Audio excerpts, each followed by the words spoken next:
You're listening to Sister Stargazers, celestial and terrestrial observations and advice from two real-life sisters. Welcome, fellow stargazers. Your sisters are in the house. Hi, Jude. Hi, Sarah. How are you? I'm doing pretty well. How are you this week? Not too bad. All right. I know we're getting into the mud season where we are in New England, so.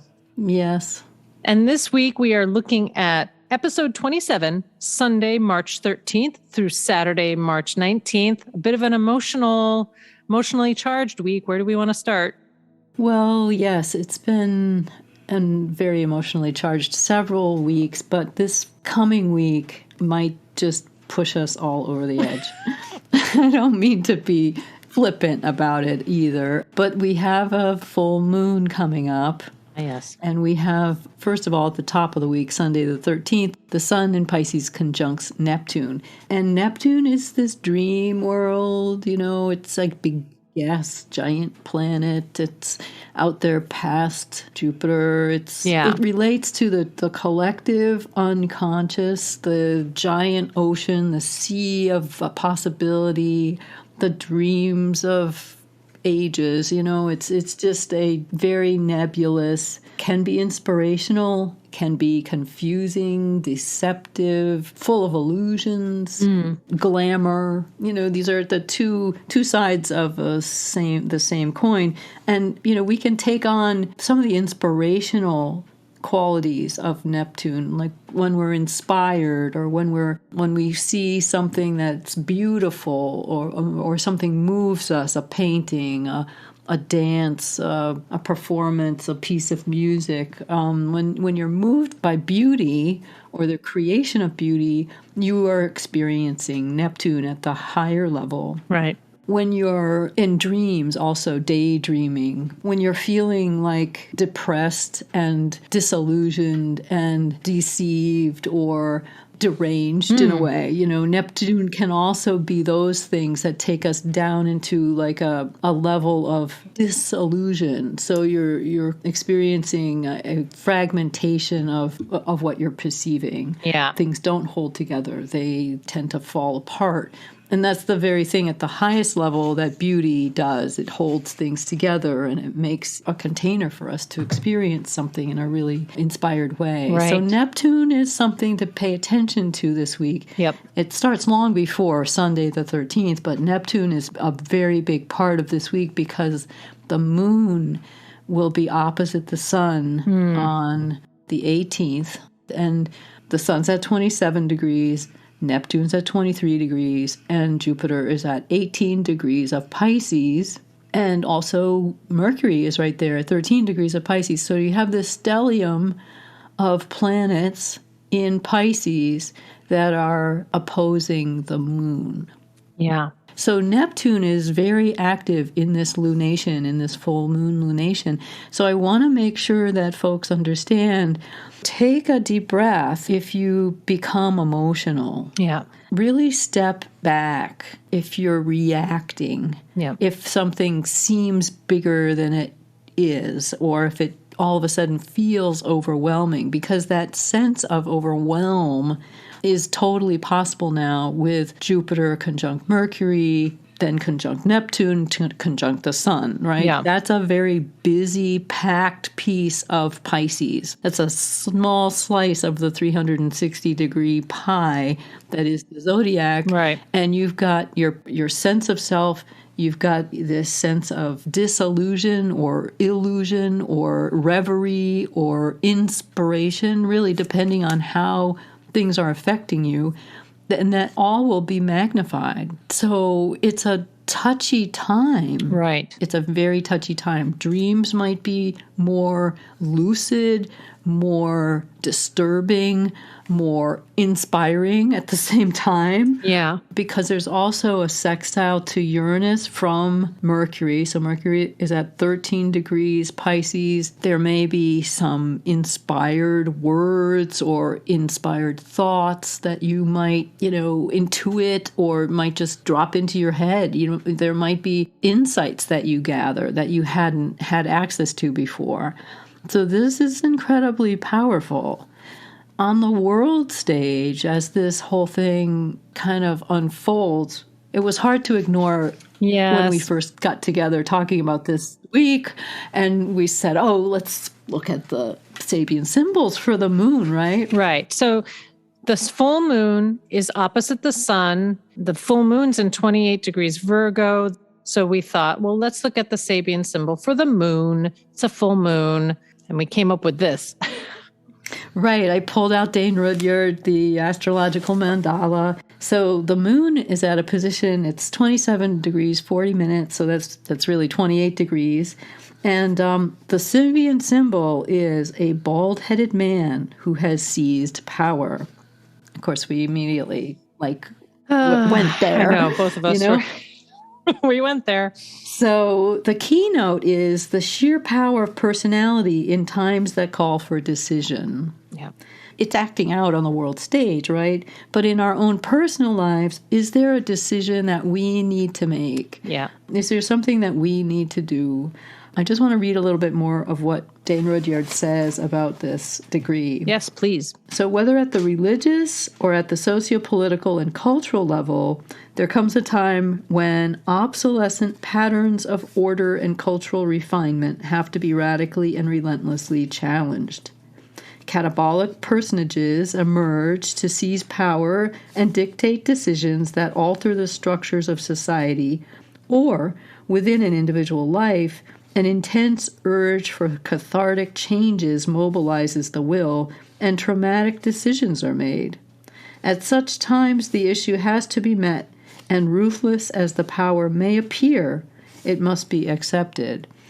So, of course, on the world stage, we can see this, but also, I think this is interesting because Dane Rudyard pulls it down to the individual level. And he talks about how changes that must be made on our individual or personal level are sometimes ignored.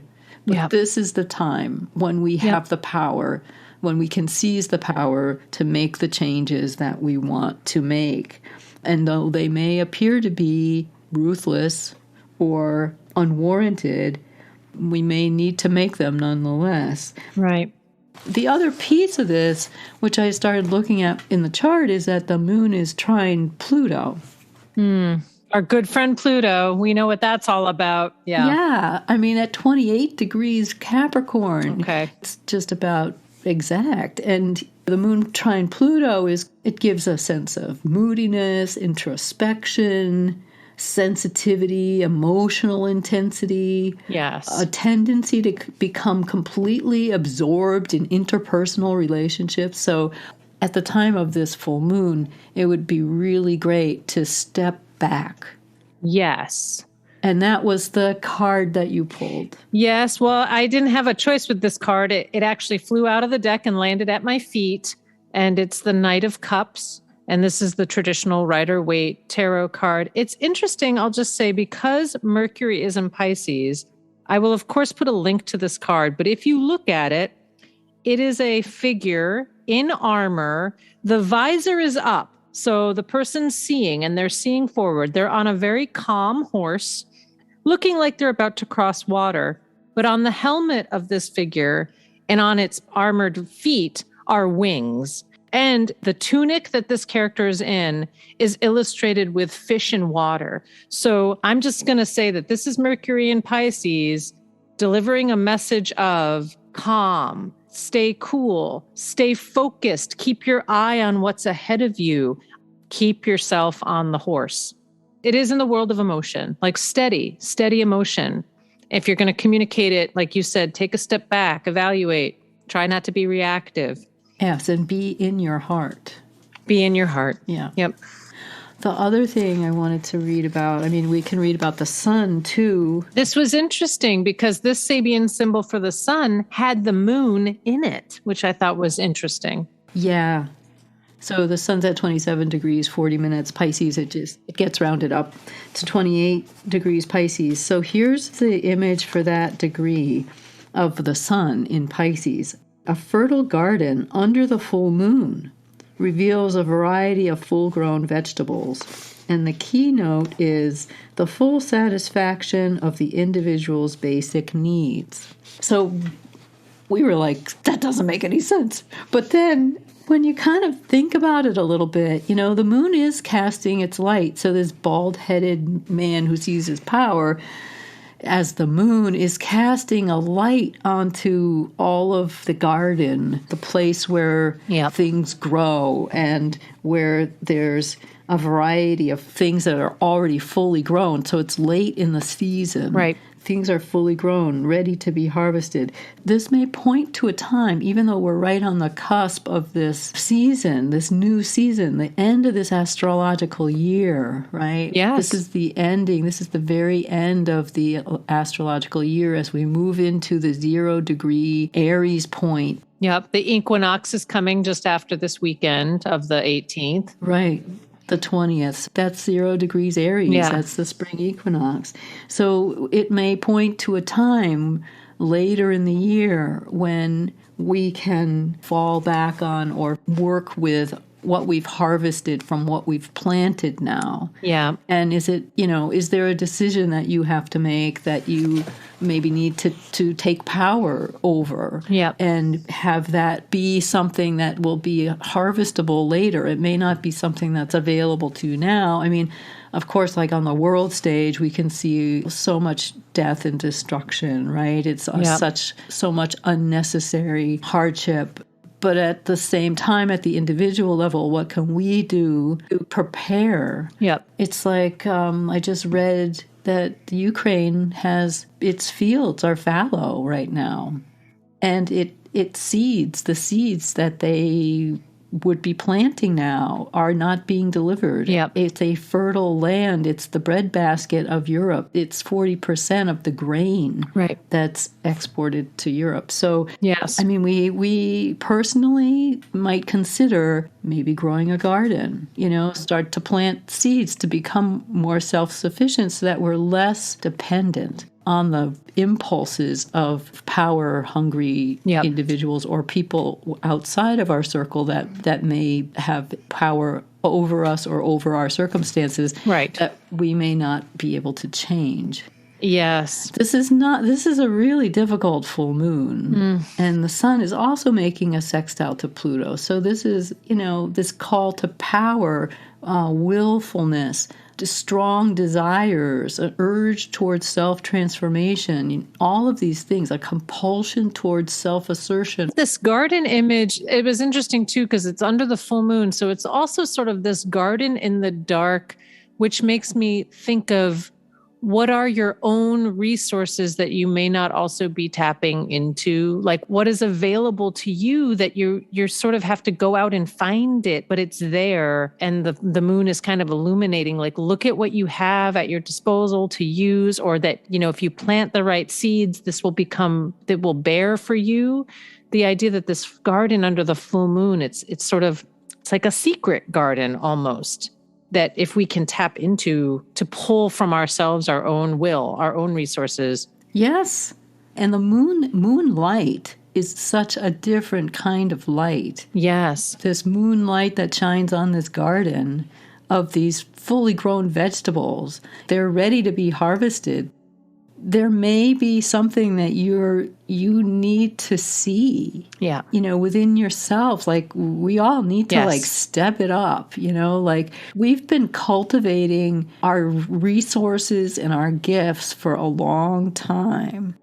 And it might be time to step it up, to do the thing that you need to do because that's what you came here to do. That's it. And it will take will because there is this permeating sense of fear. So it's going to require us to step into our own power, seize our own power, and dictate what we want to see happen. Right. And the moon is in Virgo, which is highly analytical. So there's a million reasons why you can't. That's always a Virgo challenge. Yeah. You can always rationalize your way out of anything. Right. And procrastinate, not that one sign has any corner on that, but, that's part of procrastination is being able to rationalize. You can, I can't do this now because or this, I can't do this now because and it's hardly ever true. Right. Right. But the moon is also trine the north node, which is, I think, something of the north node at 23 degrees Taurus, which I'm noticing is also the degree of Algol. Yes. So Algol is the blinking star in the head of Medusa. We can refer back to, I think, episode 4 maybe, when we brought in Algol. But yes. Right. Female ire and rage. Yes. Yeah.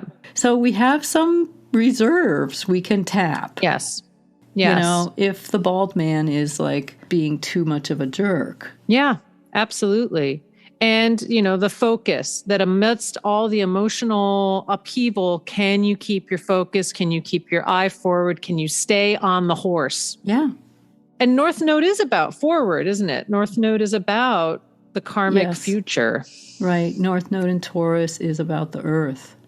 Yeah. So. Yeah. I've said all we need to say. It's a lot to consider, but I think going into this spring equinox season, what do we want to be planting moving forward? Yes. So that we can see the future we'd like to see. Right. That's clearly in this chart. Yeah. Yep. Well, okay. Oh, so calm. Yes, calm. Some breathing. Keep your heart centered this week. And thank you very much for that. Thank you, Sarah.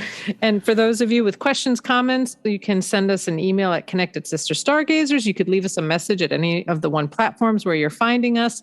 Thank you for tuning in and listening, and we'll see you in the new astrological year next week.